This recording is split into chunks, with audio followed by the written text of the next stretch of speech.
What's up, everybody, and welcome to another episode of Cowboys Cutting Up, where Cowboys Nation gets to speak out about all things Cowboy related. And of course, as we've always stated, there are only two types of fans in the NFL: those who root for the Cowboys and those who root against.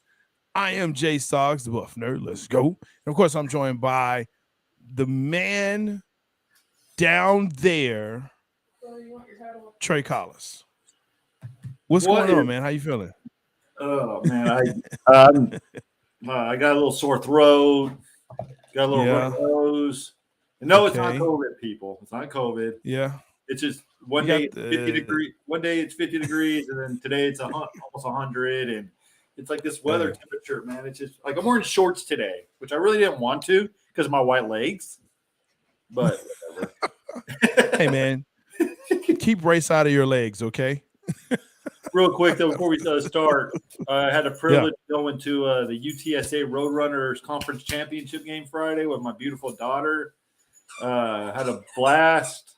Congratulations to UTSA. They're leaving the USA Conference USA back-to-back champions, and they're going to AAC, baby. So, birds up. Awesome. There you go. Yeah, and that's a fairly new program that's doing big things. So, 10 years old. So 10 years old. That's what I'm saying. So big congrats to them. They're making the moves, and I feel like they've just been doing things right since they've come in, and and I love the programs that they have at UTSA. So let's go, Roadrunners. All right, appreciate that, man. So like we usually do, we start out with old business, and the old business is the Colts, and that game, yes, they put it, what was it, 54? 53. 53. 54. 50. Yeah, 54. Yeah, thank you. It's 54. 54. Whatever. Put a 54 burger on them. 19 points, but it wasn't until the third quarter that they actually started to pull away. And actually, when I say third quarter pull away, it was more of, I think the Colts just finally said, okay, enough's enough. We're done. Because it looked more like they imploded than the Dallas Cowboys offense exploded. So what's your thoughts? Good game, bad game? It is what it is kind of game. I mean, what I think I'm trying to word this perfectly. What I think it was a good game all the way around. Yeah. Yes, it was 21-19. And people are like, oh, they're being a horrible Colts team by 2 points going in the fourth quarter. Like Dan Orlovsky and LaShawn McCoy and all these. Oh, you beat a bad Colts team. Oh, I'm sorry. Your Eagles, who they were losing to the same Colts team. They had to have last seconds of the game. They had to have a quarterback draw by Jalen Hurts and a fourth down miraculous run by Jalen Hurts to even survive that game. Let me think. Kansas City Chiefs, I think they were the number one seed in the AFC. They lost to that Indianapolis Colts team. That Indianapolis Colts team defense is on fire. They are good. They don't give up. Their quarterback sucks. Yeah. We all saw that. I mean, except for the receiver for the Colts, made Trayvon Diggs look like a little silly on one little fader out. But after that, it was over. He made him look a lot silly. He made him look a lot silly. Yeah. He did. But I just get irritated with all this. And I said this last week too. Like the Eagles barely beat the Colts. Oh, that's a good win for the Eagles, man, because they weren't playing to the best level and they weren't doing this. And the Cowboys were actually beating the Colts going into the fourth quarter, not playing their best, and they just turned the switch on. Right. And they win by and they're all like, oh, they barely beat the Colts. Dude, shut up. Like, okay, in the last 4 weeks, we scored 49, 28, 54, 28. Yeah. This offense is cooking. This offense is starting to get dangerous. This offense is clicking on all cylinders. They know their place. And I go on TikTok, right? And I listen to their they have the sound of it. Well, because they have the sounds of like what's going on there with the players and everything. These guys are motivated into the game. I've not seen this on the Cowboys team. Like they're all in this year, and you can just tell the brotherhood of this team, and this game kind of reminded me of the Golden State Warriors basketball team. Like, okay, we're just going to dance with you a little bit. And then all of a sudden that switch just comes on and boom, there it goes. Yeah, the Colts turned over the ball over 5 times. But, man, want to know who impressed me? And you said this, Bland. That dude, he picked 2 picks, and one of them was a hell of a pick. The other one kind of Matt Ryan threw to him, but whatever. But one of them was a great pick. So, everyone's talking about, our cornerback. Dude, Blank can hold his own down there. He knows how to play corner. You said that at the beginning of the year, and I was like, maybe not. But, hey, he's doing a good job.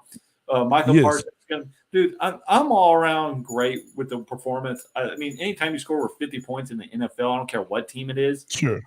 I mean, the Eagles haven't done it. Eagles only got 40 once against the Green Bay Packers. We scored. Yeah. So I don't understand all these people who say that the Cowboys are not catching up to the Eagles. I'm sorry. They are. They look a lot better than the Eagles. I'm just saying. Well, I mean, I hear what you're saying. And I think a couple of things to take away from this game. Again, Dak Prescott, he goes 20 for 30, 170 yards. Now, 3 touchdowns, 1 interception, but 170 yards, that's not a lot. But that just tells you that it's a short field that they were always playing on. But the other part of it, and the defense is doing that, but the other part of it is that, 30 attempts, 170 yards, what's going on there? So, and it sounds like I'm a Dak hater and I'm always beating down on him. You are. Well, I mean, when I look at numbers and when I look at stats and when they come out to be what they are, it tells a story. And yes, there's the eye test. Obviously he got the touchdowns, no doubt about it. But if you're throwing it 30 times and all you have is 170 yards, that tells me some things here. Pollard had 12 carries. Zeke had 17.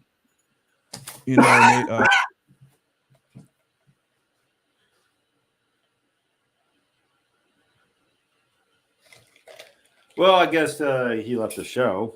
So I guess I can just carry on right now. It's going to be hard as heck. But, man, what he was getting at is like saying that Dak Prescott, he threw the ball 30 times, but only had 133. Yeah, at the same time, short field, he also allowed that he scored touchdowns on those short fields and did not turn the ball over on those. I think that's where you're going with you. But welcome back, Jay. Go ahead. Yeah, appreciate it. No. Interwebs, gotta love them. But no, man, all I'm saying is that's the recipe. When you have Dak less than 40 attempts a game, that just makes the flow of the game is better for the offense. It just is. Pollard is running, Zeke is running, Davis is running, and we keep talking about this week to week to week to week of who's going to stay in that backfield and who's not. One of them is leaving. Whether it's Zeke or Pollard, one of them is leaving. And he didn't get to start this week. Now, does starting really matter? I mean, if you got 17 touches, not really. But there might be something to that, man. There might be something to that. So before we jump into next week, let's talk a little bit about, because I think the Colts game is what the Colts game is, right? They beat them down eventually.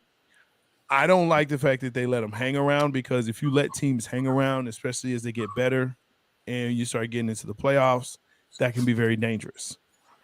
So, go out, do what you need to do, score points. If you're in the red zone, score points. That's what you're supposed to do. That's what you need to do. Yeah. That's what you're supposed to do. Score some points. Come away with something. But here we have OBJ, Odell Beckham Jr. He is, and it's funny, you kind of smirking there. He's being courted around town. You see him at the Mavericks game.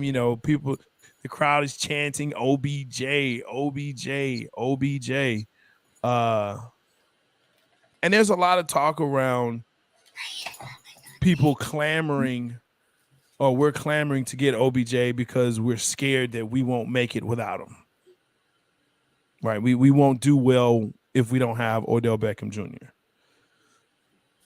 What's your thoughts here on this? First of all, what's the number to sign him for this year and possibly next year? Well, he wants a multi-year deal, right? Mm-hmm.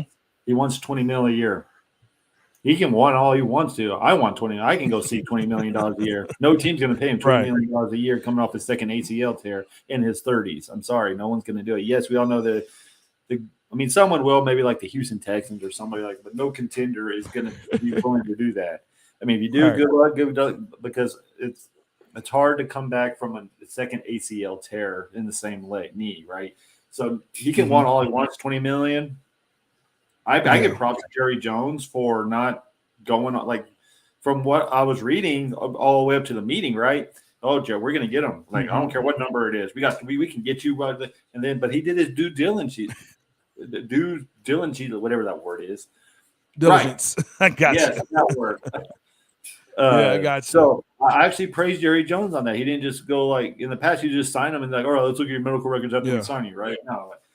One thing I didn't agree with, and this might be negotiation tactics, and the Cowboys always do this kind of crap, but releasing medical, his medical, the way he's progressing with his knee to everybody in the world. Because he did go to the Bills, he did go to the Giants. We didn't hear anything about it.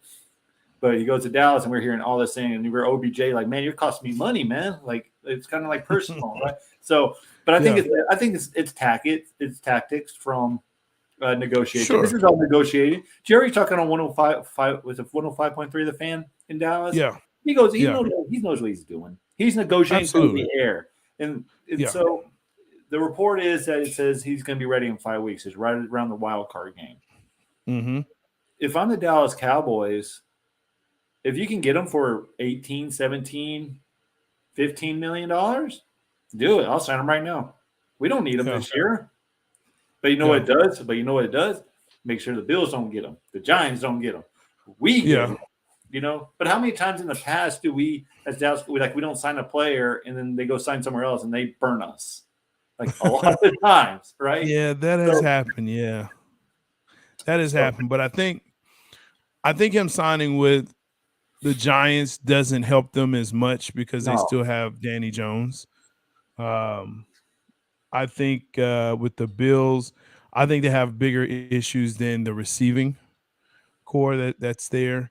And then OBJ wants to sign with a contender, so that knocks the Texans out, and that knocks a lot of teams out that are seeking his services. But I think the one key point here that Jerry has definitely touched on to that point is, he doesn't want to do a physical, or he doesn't want to do basically a tryout, right? He doesn't want to do anything like that.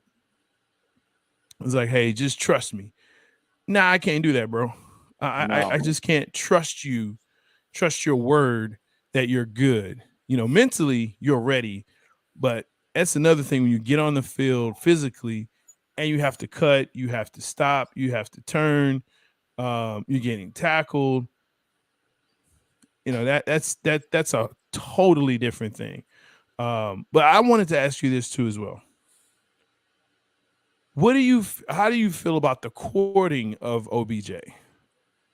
He lands on Monday. He's at basketball games, and everyone's on Twitter and social media oh, he looked great in the Cowboy uniform, and they photoshopping him into the Cowboys uniforms and all of that.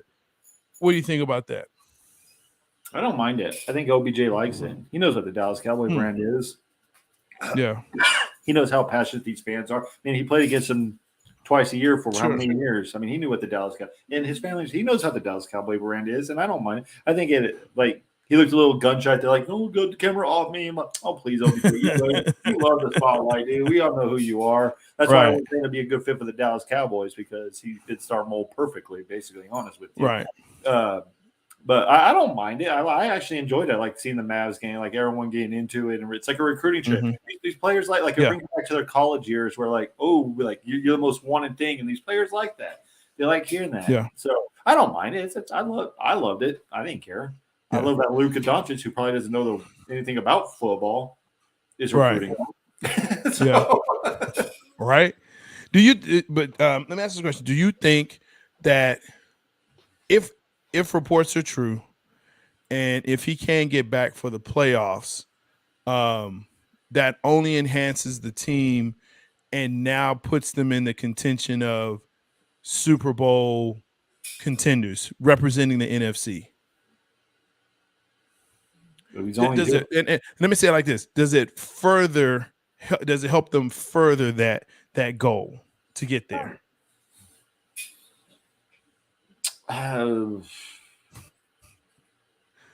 If I say yes, right if it is, it's by that much. It really is. Let's be honest with ourselves. Yeah. Like it really is. Because look what our offense is doing right now without him. You know what I mean? Mm-hmm. It's like our offense and defense, like this team is capable of winning the Super Bowl this year without OBJ. Right. But will we need like like you say, playoff games are hard, especially when we go up against like the likes of the 49ers defense, who haven't allowed like a second half touchdown in forever, it seems like. Mm-hmm. He can get you that tough third down conversion whenever everyone's keying up on you. He can get loose. Well, he used to be able to get loose. I don't know about his ACL tear and how good of a shape he's actually in or this and that. Right. But I think he can still make that one big catch that you need to move the chains whenever we need that big catch moment. And so I'd say a little bit, but I'd say it's not all in be all. I don't know. Yeah. And we still have, was it Washington that's coming off of his injury? That's supposed to be coming back. Practice today. So, I mean, it starts to get crowded there when you have, CD and you have Gallup and you have Washington and you have Brown, who's doing this thing out there. So now you have 5 receivers that's running in a 2 receiver set, right? And sometimes you have a 3. And I mean, they tight ends either. That's what I'm saying. No, you normally, I mean, they're normally running a 2 receiver, 2 tight end set. So if you're running that, now where do you put OBJ? Where do you put Brown? Are you putting OBJ over Gallup? In order to put him in there? I think third. To kind of refresh him. Yeah, so he's the third. Well, okay, that leaves again Noah Brown, Washington, that's coming back. So yeah, the dynamic of it this year, especially, that's going to be kind of crazy to see. Well, that's why I want to sign him. I don't care if he plays this year or not, but I do want to sign him because you don't know what next year holds, right? You don't know where. Very true. Like, so it was like, how great would it be? Like, because this year, we lost Amari Cooper. Oh, we didn't know what. Let me look what we're talking about right now. At the beginning of the year, 4 months ago, we're like, oh, our wide receiver room sucks. Oh, this sucks.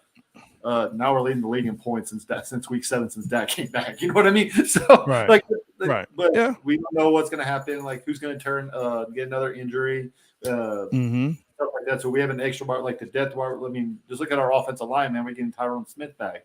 And now we're trying to figure out, do we put him in starting lineup or do we give him off the bench? Like, what do we do? Like, we're getting depth at the right time. That's what I like. That's exactly what we need going into next year. So I don't mind if we sign OBJ this year, as long as we keep him like signing that 2 or 3 year contract. We know we have him next year, and that answers what your questions on for depth for wide receiver.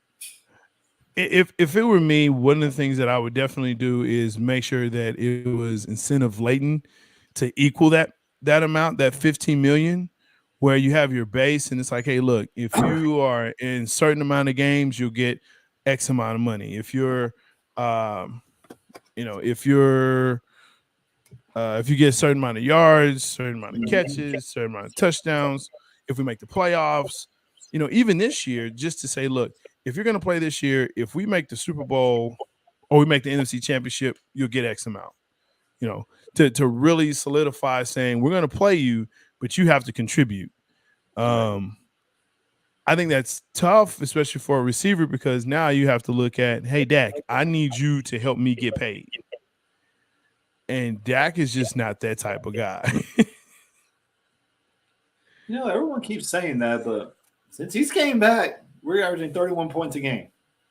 I'm just saying. He's doing the exact same thing, but he's not throwing the ball down the field, but he knows how to run the offense better, if that makes any sense. Yeah, Yes, and maybe it's Kellen Moore actually figuring out, hey, you know what? If I have a better balance, this thing may actually work out better instead of having a 56 Okay. pass attempt game. Okay. So here's a question for you, since you're a Dak hater. Yeah, I'm Would not a it Dak bother hater. you at all if we haven't won a Super Bowl in 27 years and Dak Prescott's the guy who brings us to, I don't care. you don't If it's care? Dak, Okay. that's fine. That's fine. I just know that it will be because of Michael Parsons. Again, and I've said this a couple of times. We will not win it because of Dak. We will win it with Dak. I honestly think it's Tony Pollard, to be honest with you. Uh, Our I don't offense say just it's Tony. goes when he goes. I That's just yes me. and no, but I think you have to have Zeke or a Zeke type runner. You have to have someone that can spell them. You have to You have know what? someone that can run in between the tackles. You, And you say that, but Pollard can't Zeke do was that. out 2 games and we scored points without him. I'm just saying. I get what you're saying. Well, I do get what you're saying well, because but you know what? because Though? it Malik was Davis was that dude. Malik Well, Davis. Malik Davis was that guy. Yeah, Malik Davis was that guy that ran in the tackles, right? When Zeke could not. So, and he's a good combination of both, where he does have speed. He has some things that he can do that Zeke can't do anymore or any longer. But yeah, and again, I'm looking at the three receivers, and I'm saying, man, Malik Davis is getting more and more touches. No, it's not 10, but you're definitely seeing him every game. So, 53 man money starts coming into play. Now I got to pay OBJ if I'm going to keep him. And again, I would make it incentive laden to where, hey, if you don't get it, you don't get it. Right. And it's based on your base salary. Now we're going into where it's not hitting the cap as hard. Um, it's going to be interesting, that negotiation. I believe they're working on negotiations now. I do too. He hasn't left, as far as I understand. He hasn't left He's yet. he's in Arizona. Oh, he did. Okay, but I he was read here. that 2 days. Okay, He said and I the don't report think. was he's back in Arizona with his friends and family talking it over. That's a report I saw, but there's been totally like Yeah, 50 different reports out there. true. It's not negotiable, but I agree with you. I think by Friday, I'm willing to bet you he signed with the Dallas Cowboys. I'm willing to bet you Yeah, anything. yeah. I don't see any reason why he would want to go anywhere else. Well, That's kind of in the running. people are saying, oh, he's going to go to Buffalo Bills. Why? He has 2 torn ACLs, and that cold weather is not going to make anything better for him. Von Why would you Miller's want to out go for the to rest of the season. New York? Yeah. It's way uncertain. You don't know who your quarterback's going to be for the next couple of years. I mean, I don't know. He did tweet out a chess piece today. I don't know what that meant, but he has a chess piece, and I don't know what it meant. So I don't know. Apparently, it was a pawn that can move. I don't know what that meant. So I don't play chess, so I don't know. I mean, a pawn can be the most powerful piece, but also you can use it, just as whatever. You can sacrifice the pawn in order to win. So yeah, I don't know. I don't get some of his tweets anyway, so They're like cryptic. it's kind of what it is. It is kind of cryptic, man. My thing is, if you're not going to sign with Dallas, why are you going to a basketball game? Why are you doing this? Why he didn't do any of this with. Oh, you know why? What'd you say earlier? What'd you say? He wants to be schmoozed. He wants to. It's a recruiting trip, right? So I was like, hey. Well, here's a question I have. This is nice. Why did he go with defensive players? Like, where was that? So again, to that point, the best players and and Dak is recognizable. Don't get it wrong. But the guys that he can relate to more would be Micah Parsons and Diggs. Isn't that crazy? Not Zeke. Zeke and no, because Zeke and Dak are like besties, so they relate. And Zeke don't need to be out and about around with, alcohol and women anyway. So we kind of know that. Oh, Lord. Zeke, you're in the right place. So, yeah, it would be because Michael Parsons is the face of the team. I'm just asking. Would you agree with that? I still think Dak's the face of the team just because he's quarterback.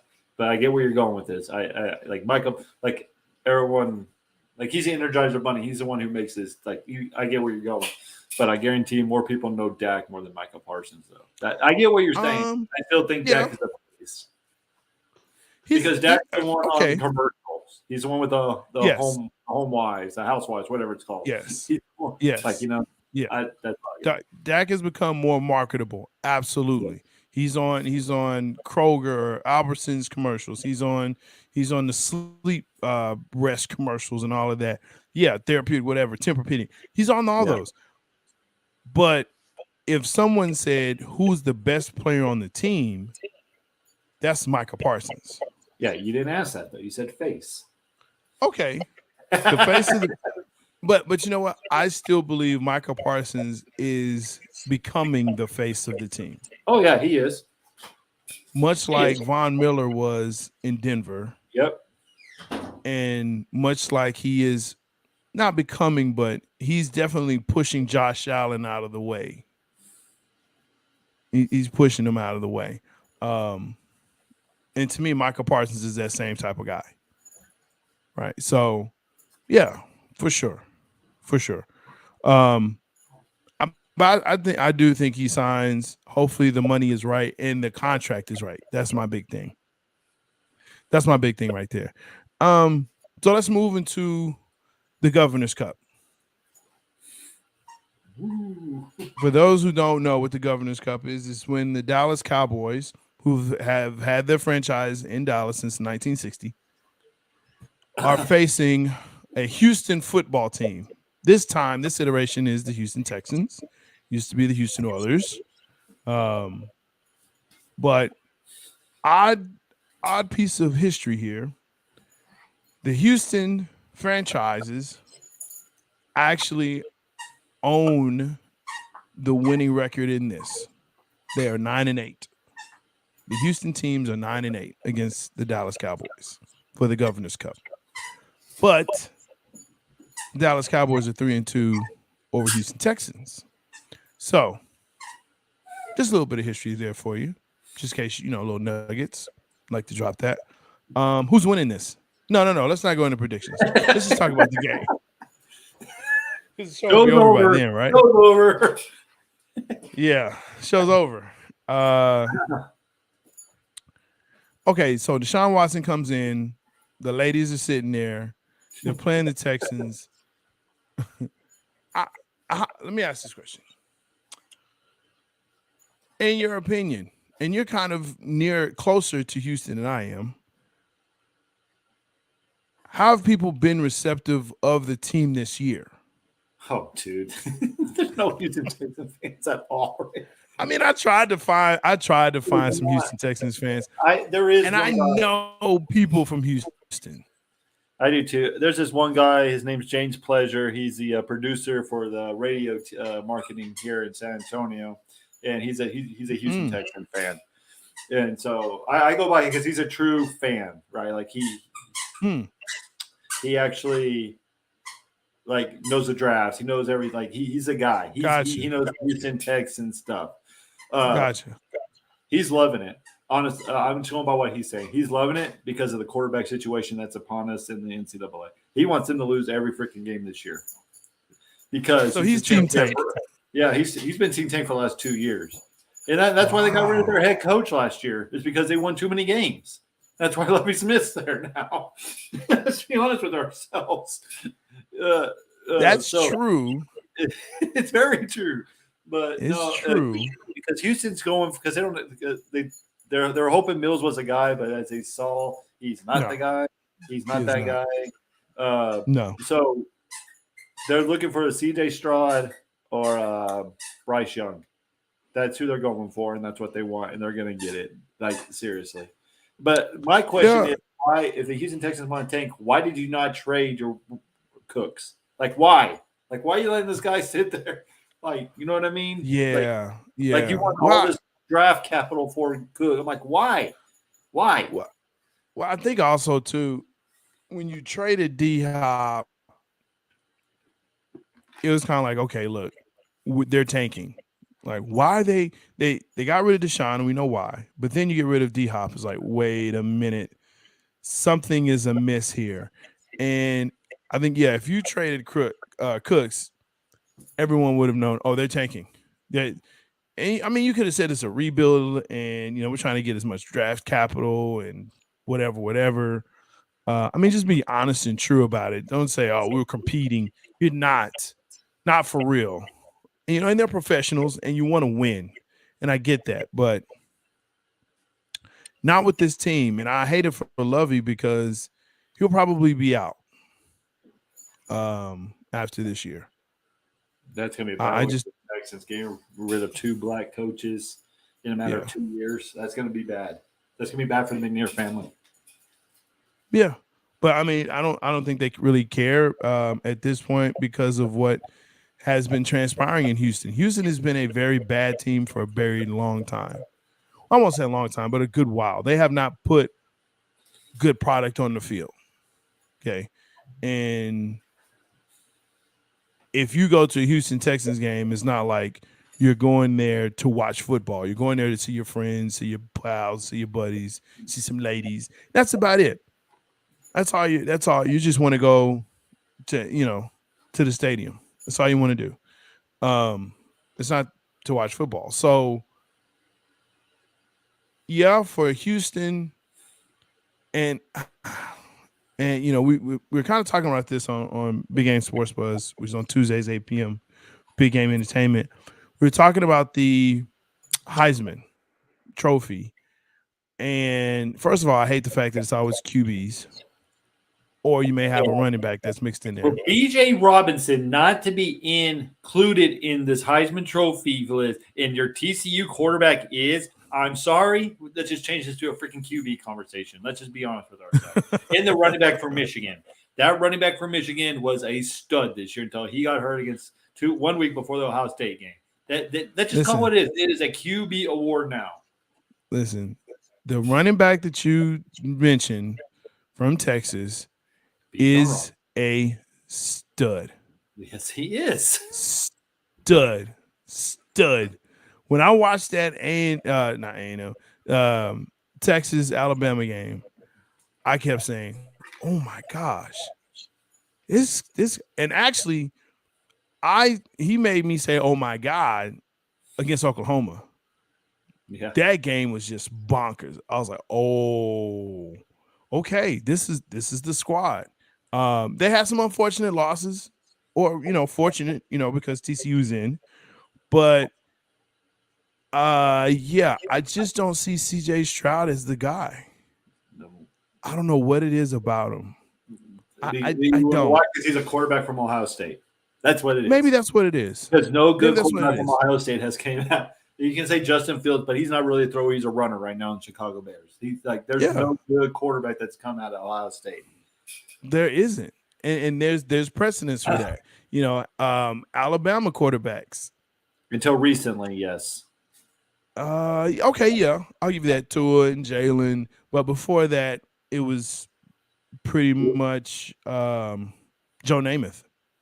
That was it. You're right.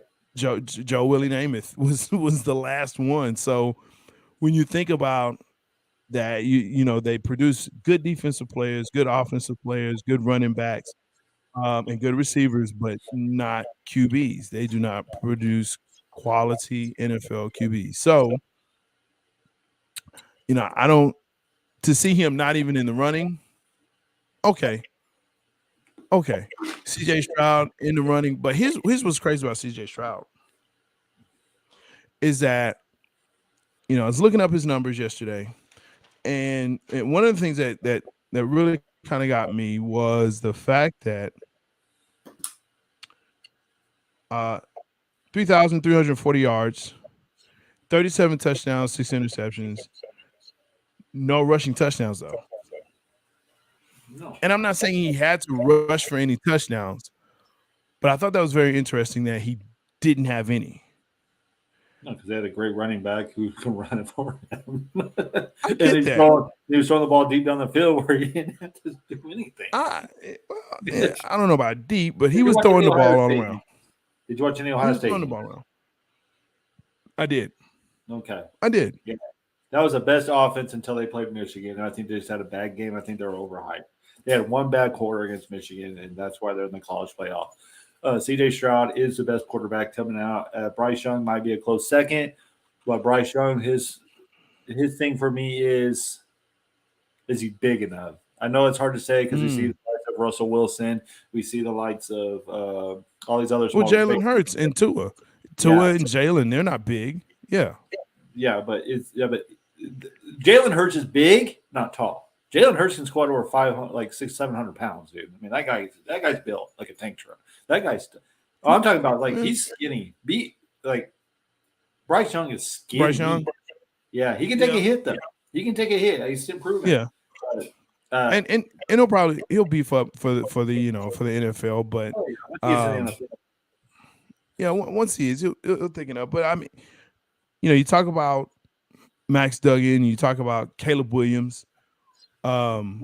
Which, by the way, I don't think Caleb Williams should even be invited to the Heisman Trophy. Well, the dude had statistically, he's the best quarterback in the nation. No, I think he's going to win it. I just don't. I think he's going to win it. What he wrote on his fingernails, that. I'm sorry, dude. That is wrong. Come on. You should be disqualified because you put that and you still lost twice to the Utes. Just saying. Yeah. I mean, everybody has different ways of motivating themselves. I wouldn't have done that, but I wouldn't either. But whatever. But, he's young and I think. But yeah, okay. But I think you should say maybe another year, get himself right. He has to say. Yeah, he's a sophomore, right?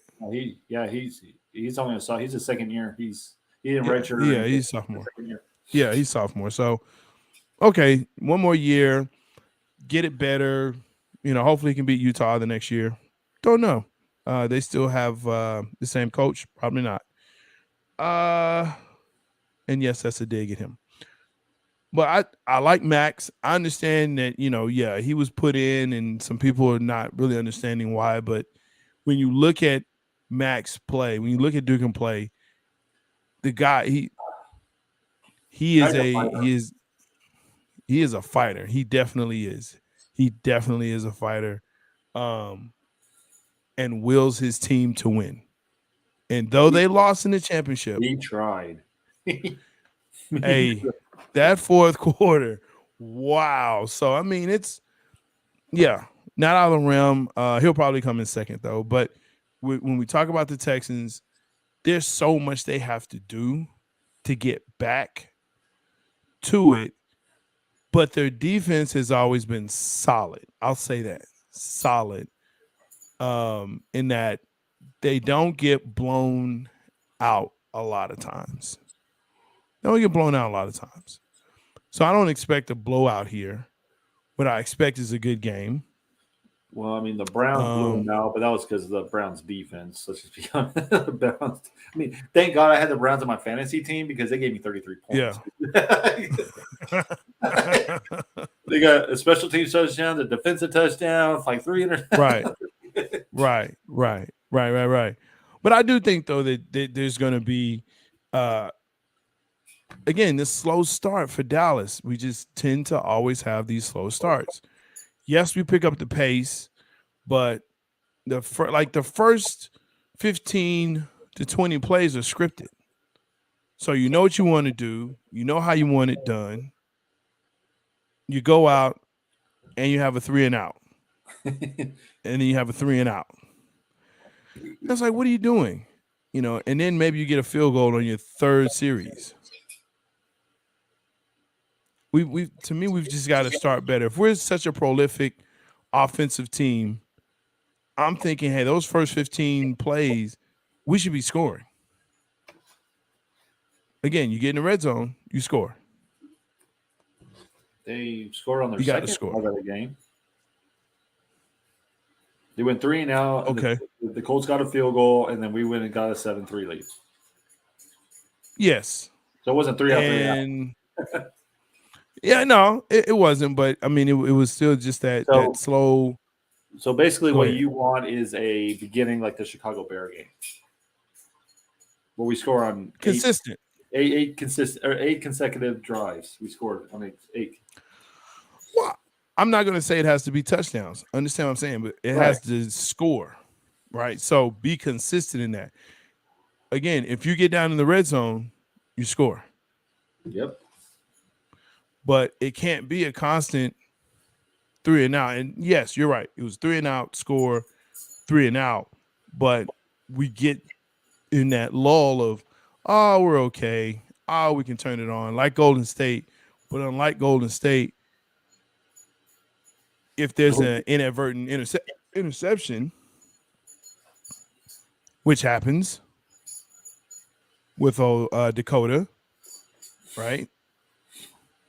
An opportune time looking very Romo-ish, then yeah. I'm not going there tonight. I'm not going there tonight. I'm not feeling it. I'm not going there tonight. I'm just saying, man. Look, and we're looking for your comments as well. Let us know what just the slow starts, how they do, what you think that they should be looking for in this game. So let me ask you this: what are you looking for in this game, in this particular game against the Houston Texans?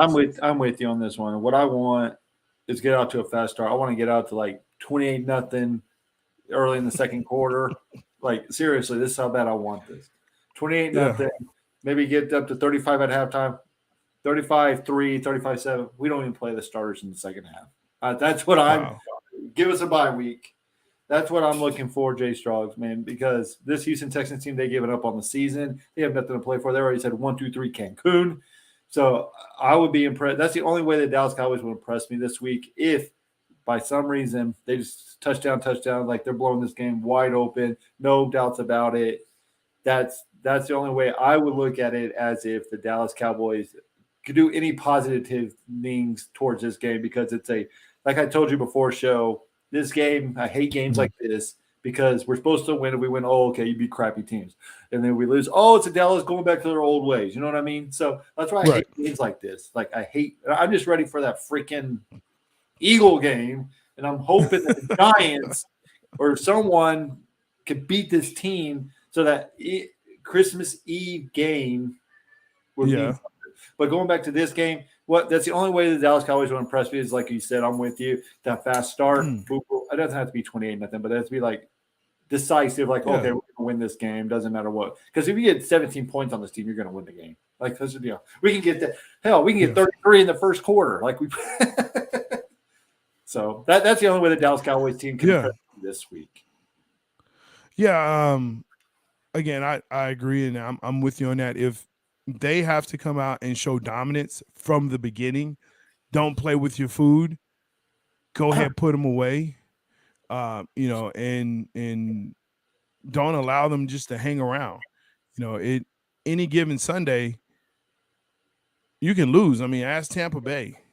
It's happened to them more often than not, where, hey, you play with your food, and you end up losing. Buffalo Bills, it happens to them. Play with your food, you end up losing. And there's some good teams that they may have a losing record.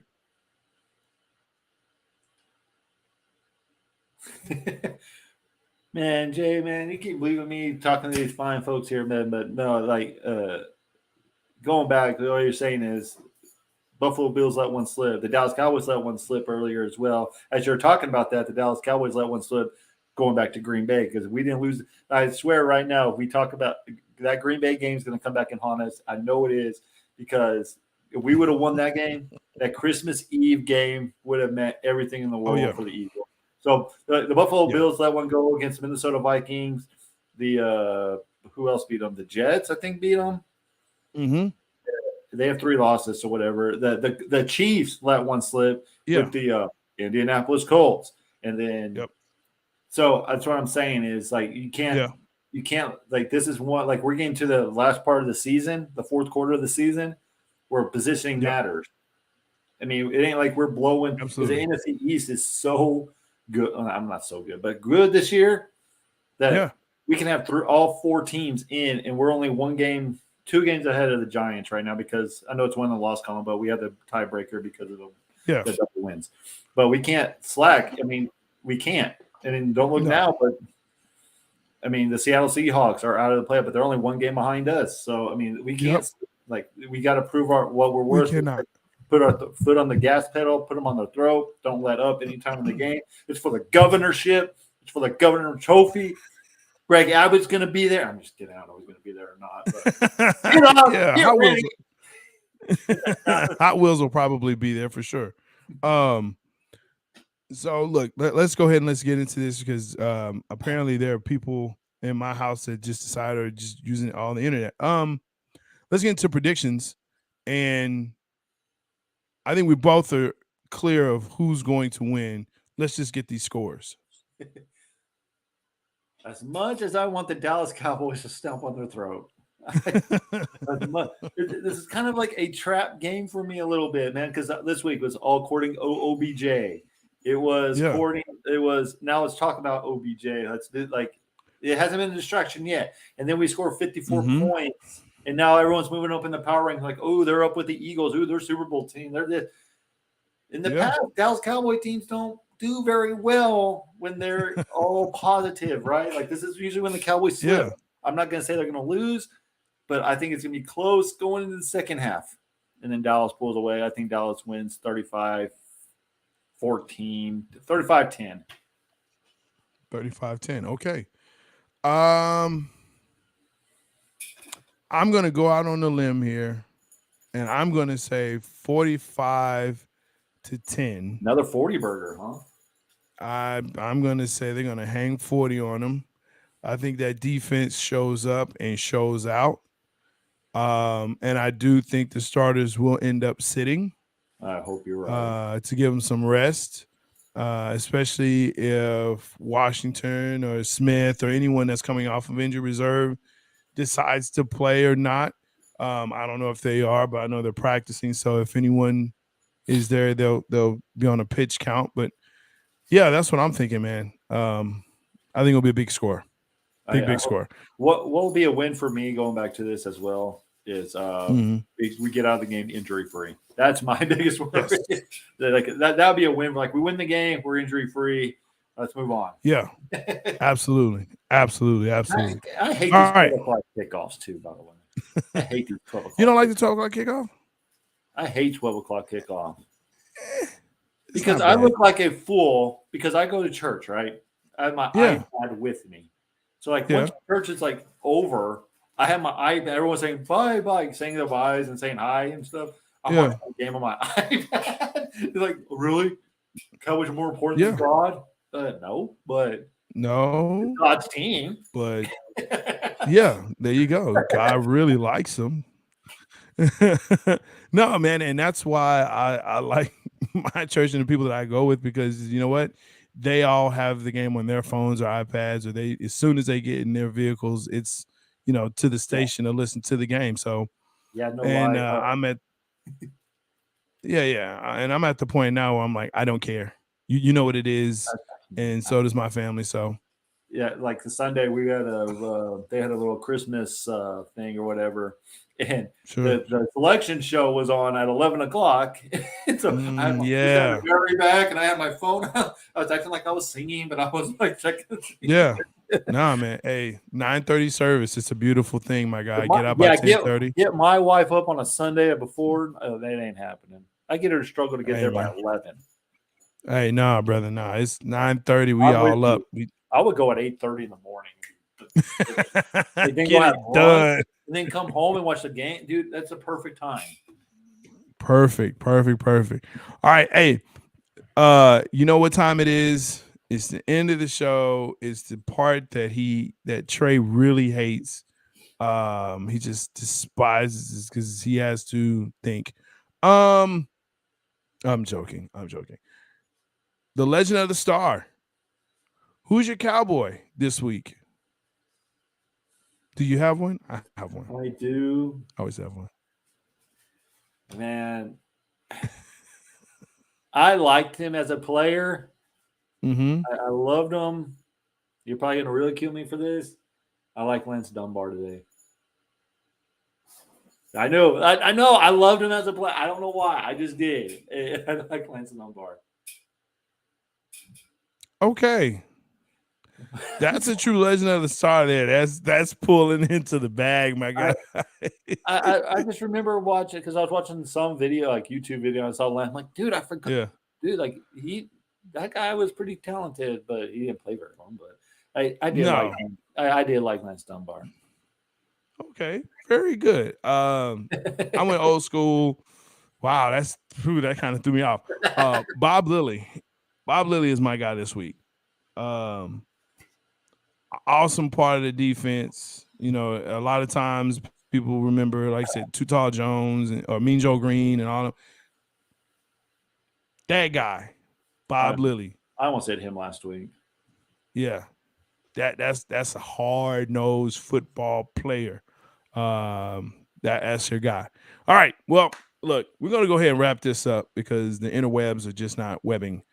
But we want to thank you for joining us on Cowboys Cutting Up. Make sure that you check us out on Spotify, Amazon, Apple, all where you can check your podcasts. Of course, you can like, subscribe, smash that bell so you know when the next show will be coming on. We're here every Wednesday, 8 p.m., most times, 8 p.m.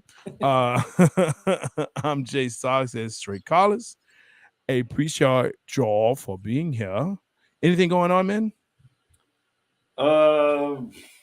High school basketball tournaments are hitting. I might call a couple games tomorrow through the weekend, but I'm trying to get back to the Alamo Dome Friday because of the Bernie Greyhounds, who are neighbors to the south on I-10.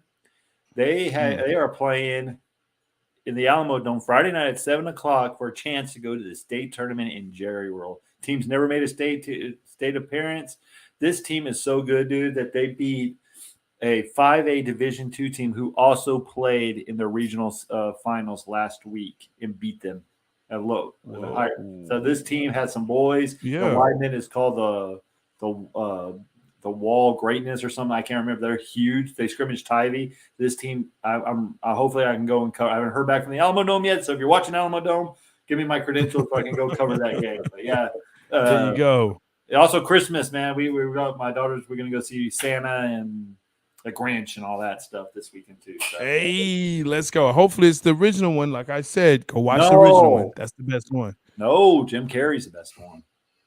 You know what? And on that note, hey, appreciate you. Bye.